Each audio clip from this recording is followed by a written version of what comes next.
That screeching sound is a recording of starlings issuing a distress call. Every evening at dusk, hundreds of thousands of European starlings swarm into Rome to roost, squawk, and make a mess. Droppings rain down on many tree-lined parts of the city and on Romans who are fed up. As the Wall Street Journal's David Beretta reports, this man is here to run the birds out of town. Giovanni Albarella, a 37-year-old conservationist, believes the key to beating back Rome's loud starling is to drown them out. È un grido straziante che avrete modo di ascoltare, è davvero molto fastidioso, penetrante proprio direi. Mr. Albaretta deploys a troop of volunteers clad in protective gear, their only defense against bird droppings.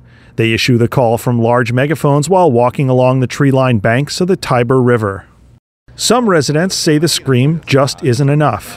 For weeks, the birds have been relieving themselves above Luciano Piergentili's cafe along Rome's Tiber River. Si cacciano via da qua, ritornano a Viale Giulio Cesare o a Viale Marconi, cioè dove ci stanno gli alberi.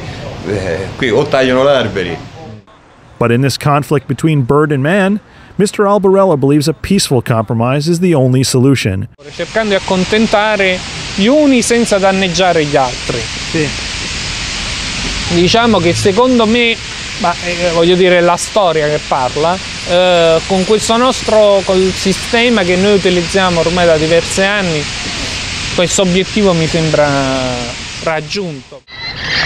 For the Wall Street Journal, this is Adam Madberg.